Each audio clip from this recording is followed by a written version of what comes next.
Berjumpa kembali dengan saya di tahun yang baru. Tentunya di tahun yang baru harapannya kalian semangatnya lebih baru lagi. Hari ini kita akan mulai belajar kita di semester 2, yaitu materi tentang Teorema Pitagoras. Kompetensi dasarnya. Yang pertama, menjelaskan dan membuktikan teorema Pitagoras dan triple Pitagoras. Yang kedua, menyelesaikan masalah yang berkaitan dengan teorema Pitagoras dan triple Pitagoras. Pengalaman belajar. Yang pertama, menentukan panjang sisi segitiga siku-siku jika panjang sisi yang lain diketahui. Yang kedua, menentukan jenis segitiga, ada jenis segitiga lancip, tumpul, atau siku-siku jika panjang sisinya diketahui. Yang ketiga, menentukan hubungan antar panjang sisi pada segitiga siku-siku khusus. Yang keempat, menggunakan teorema Pitagoras pada bangun datar dan bangun ruang.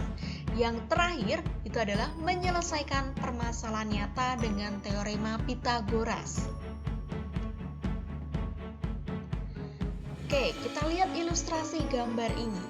Pada bidang arsitektur, mungkin dari kalian ada yang bercita-cita menjadi seorang arsitek. Nah, teorema Pitagoras ini digunakan untuk merencanakan konstruksi bangunan. Misalnya, ingin menghitung panjang rangka kuda-kuda yang berbentuk segitiga siku-siku seperti gambar di samping. Jika panjang rangka kuda-kuda bangunan di samping 3,5 meter dan tingginya 2 meter, dapatkah kamu menghitung panjang kayu yang dibutuhkan untuk membuat rangka kuda-kuda tersebut? Nah, dengan teorema Pitagoras, kita bisa menentukan itu semua. Ya, jadi teorema Pitagoras itu sangat mudah sekali kalau kalian mau berusaha. Teorema Pitagoras. Seorang matematikawan berkebangsaan Yunani bernama Pitagoras. Jadi penemu teorema Pitagoras itu adalah Pitagoras namanya. Dia mengatakan bahwa luas persegi pada sisi miring atau hipotenusa pada segitiga siku-siku sama dengan jumlah luas persegi pada sisi siku-sikunya. Jadi kalau saya tanyakan, nama lain dari sisi miring itu adalah hipotenusa. Mengerti ya? Jadi hipotenusa itu sama dengan sisi miring. Lalu teoremanya paling mudah itu mengingatnya adalah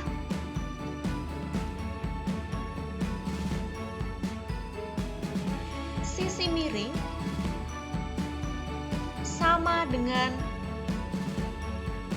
jumlah sisi siku-sikunya. Oke, bisa dipahami ya. Jadi sisi miring sama dengan jumlah sisi siku-sikunya. Itu adalah teorema Pitagoras. Lalu agar lebih mudah coba kita lihat.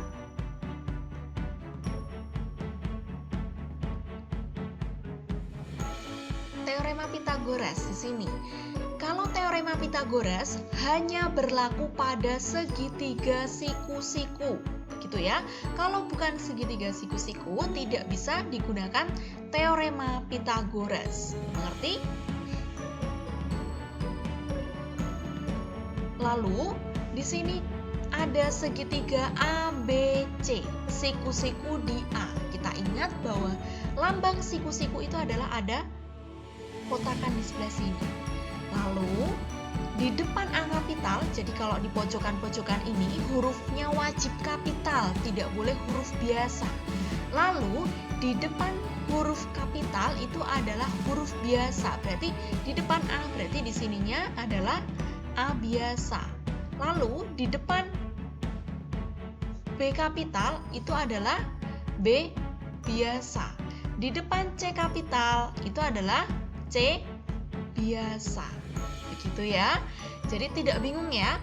Di depan A kapital itu adalah A biasa. Di depannya ya, bukan di sampingnya. Setelah itu tadi dikatakan bahwa sisi miring. Sisi miring itu nama lainnya adalah hipotenusa, ya kan? Lalu sisi miring sama dengan jumlah sisi siku-sikunya. Berarti sisi miring itu adalah selalu di depannya siku-siku. Ya, bisa diingat ya. Sisi miring atau saya singkat SM itu adalah di depan siku-siku. Selalu di depan siku-siku. Lalu sisi miring itu adalah sama dengan jumlah. Nah, ini adalah jumlah, ya kan? Nah, kalau jumlah berarti dia adalah yang terbesar atau terpanjang.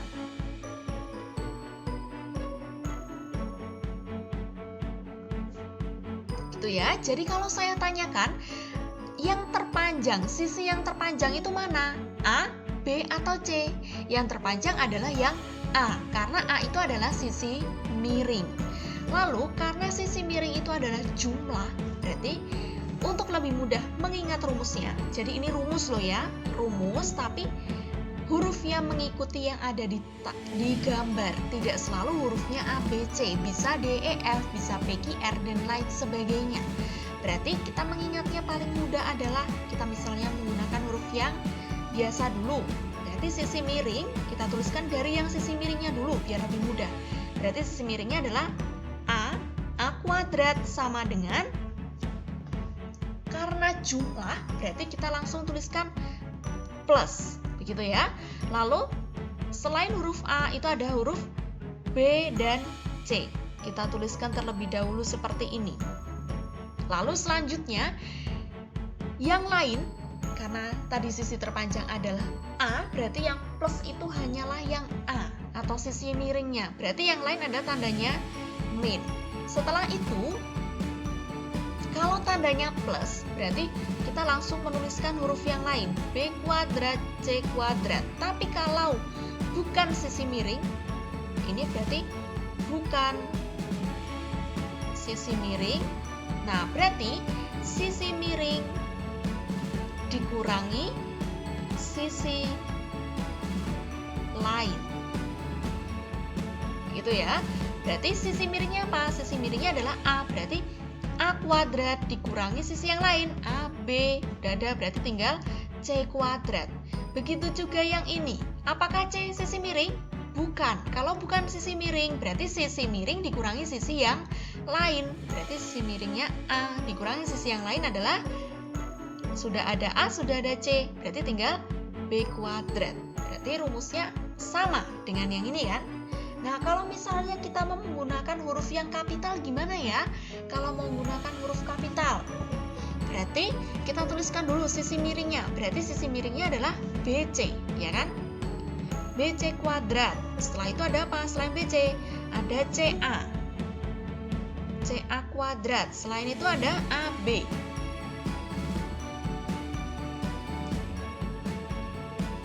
Lalu, yang sisi miring yang mana? Apakah BC sisi miring? BC sisi miring bukan? Ya, karena BC di depannya siku-siku. Kalau di depannya siku-siku selalu sisi miring. Berarti kalau sisi miring tandanya plus. Lalu CA, apakah CA sisi miring? Bukan. Kalau bukan berarti tandanya min. AB, apakah AB sisi miring? Bukan, karena bukan di depannya siku-siku. Mengerti ya? Kalau ini berarti kan di samping, berarti bukan sisi miring, berarti tandanya min. Setelah itu, berarti kalau yang plus, berarti kita langsung masukkan yang sisi yang lainnya. Berarti AC kuadrat tambah AB kuadrat. Lalu CA. Apakah CA sisi miring? Bukan. Kalau bukan sisi miring, berarti sisi miring dikurangi sisi lain, ya kan? Berarti sisi miringnya apa? Sisi miringnya adalah BC, berarti BC kuadrat dikurangi sisi yang lain. BC udah, CA udah, berarti tinggal AB. Sisi lainnya adalah AB kuadrat. Oke, sekarang AB kuadrat. Apakah dia merupakan sisi miring? Bukan. Bukan merupakan sisi miring. Berarti kalau bukan merupakan sisi miring, berarti sisi miring dikurangi sisi yang lain. Berarti sisi miringnya apa? BC. Berarti BC kuadrat dikurangi sisi yang lain. AB sudah ada, BC ada, berarti kurang CA. Sangat mudah. Jadi rumus yang sebelah sini, yang depan maupun yang belakang itu sama. Perbedaannya adalah kalau yang depan itu menggunakan huruf yang kapital, yang ini adalah huruf yang biasa. Begitu ya. Bisa kita lanjutkan?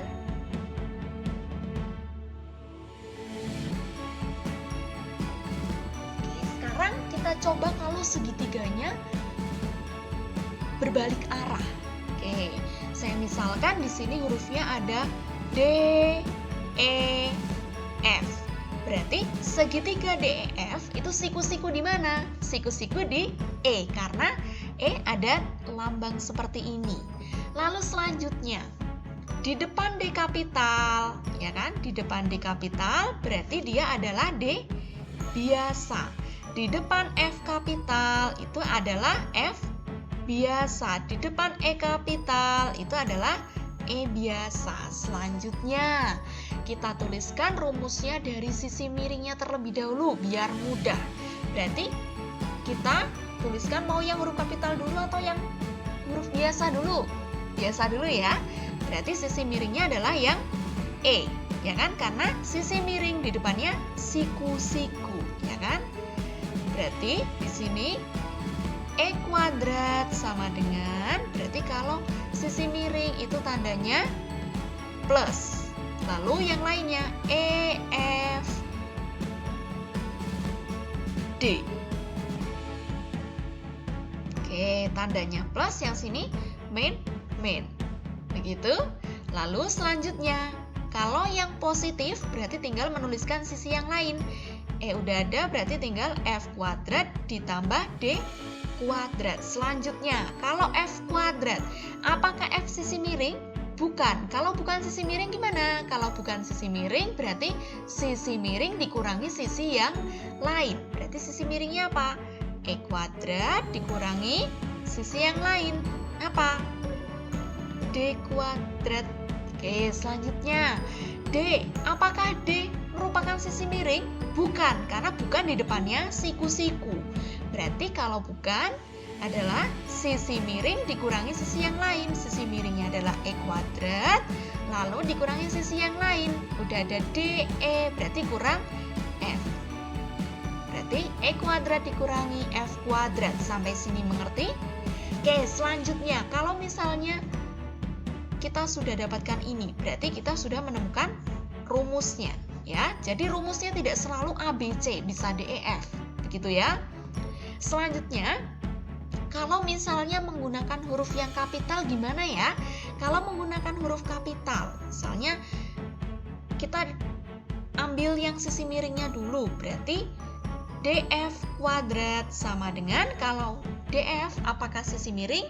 Ya, sisi miring. Kalau sisi miring berarti ditambah. Oke, selanjutnya. Berarti apa ditambah apa ya? Berarti ditambah sisi yang lainnya. Berarti DF sama dengan FE kuadrat ditambah ED kuadrat. Begitu ya.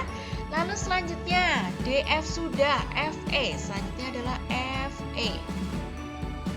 FE kuadrat. Apakah FE itu merupakan sisi miring? Bukan, karena tidak di depannya siku-siku. Nah, kalau bukan merupakan sisi miring, berarti sisi miring dikurangi sisi yang lain. Sisi miringnya apa ya? DF. Berarti DF kuadrat dikurangi sisi yang lain apa? DF sudah, FE sudah, berarti kurang ED.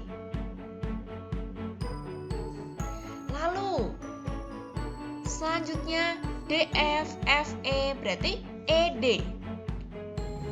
ED kuadrat sama dengan, apakah ED merupakan sisi miring?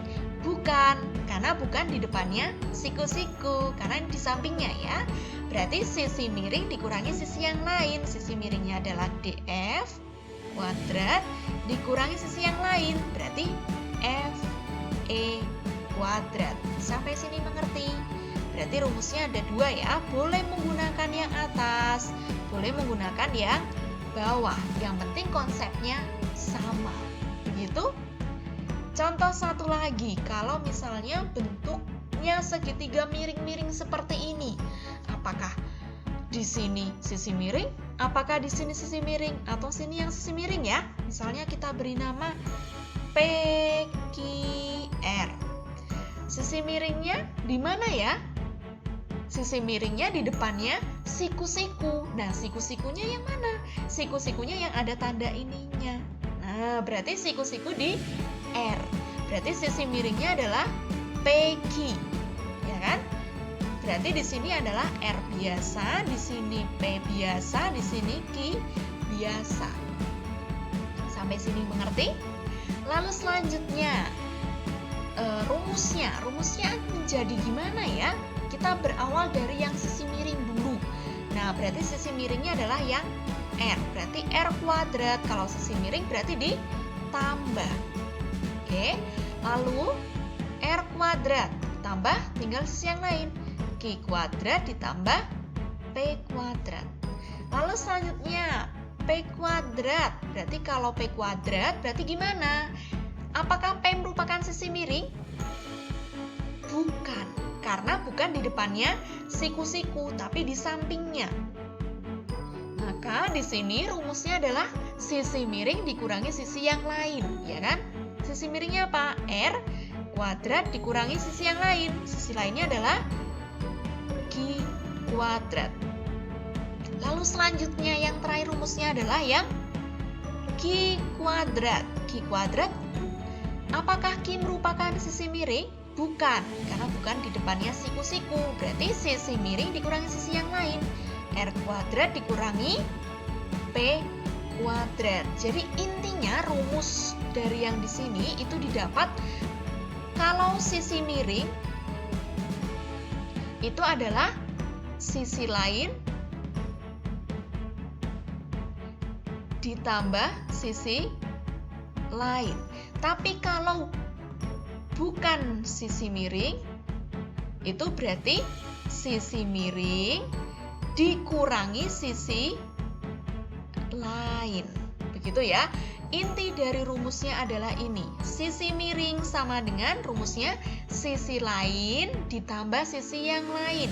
Tapi kalau bukan sisi miring, berarti sisi miring dikurangi sisi yang lain. Ini adalah untuk mengingat. Oke, sampai sini sangat mudah dimengerti ya. Sangat mudah sekali. Oke, setelah ini coba kalian pahami kembali kalau sudah kalian kerjakan soal-soal tentang rumus-rumus teorema Pitagoras. Sampai jumpa di pertemuan selanjutnya.